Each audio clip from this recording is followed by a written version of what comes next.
actively looking for a new president of the New York Knicks and hope to conclude the search as quickly as possible.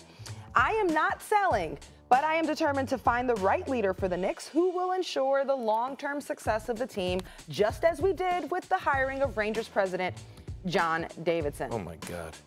So, Max, there's always a lot of public criticism for James Dolan. Just put him in a single box. I don't know. Let me just let you have a soliloquy. Give him one shot. How bad is Dolan for the NBA?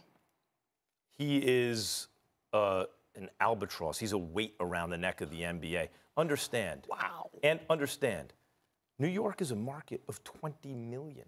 You know what the #1 sport in this town is? By far, basketball. By far. The reason not everyone knows that all the time is because the Yankees are dominant, the Giants sometimes win the Super Bowl, and the Knicks always stink. Even that message to the fans makes me ill. It turns my, just like we did with the Rangers. By the way, the Rangers are nothing to write home about, but they got one. So he's like, see how we had some success with the Rangers because I hired the right president. Jim Dolan, you've had decades now. You've had decades. New York's a market of 20 million.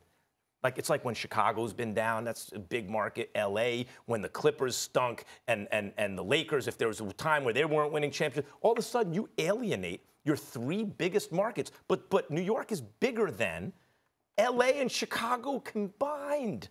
The only, it's completely bringing down. Imagine even if it was the Patrick Ewing Knicks, no championships, but they're a playoff powerhouse. That was under Dolan's father. Jim Dolan had nothing to do with that. That was Chuck Dolan. If they were a playoff powerhouse making runs every year, this city would be jumping. Do you know what courtside tickets cost in the 80s? Nobody would care what James Dolan said if they were winning. $1,500 a pop in the 80s. They would actually love it.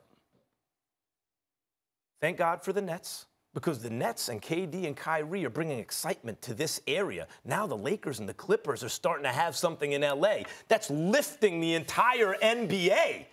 But Dolan has been awful for the NBA, almost anyone else, and the NBA would be a more popular league in this country. I would agree with you that he has not been great.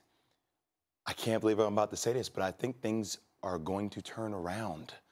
I think the issue you always had with the Knicks was a lot of the culture surrounding the Knicks, right? People in New York City knew that the Knicks were cool one day, but I didn't see people around the country saying rocking Knicks apparel and it being that country-like feel.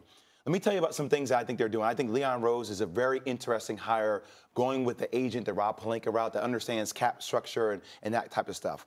I also think another hire of basketball operations in Worldwide West is going to be very undercover, a great hire, right? Because I think he's going to be able to change the people that are around the organization. I'll give you another great hire, Steve Stout.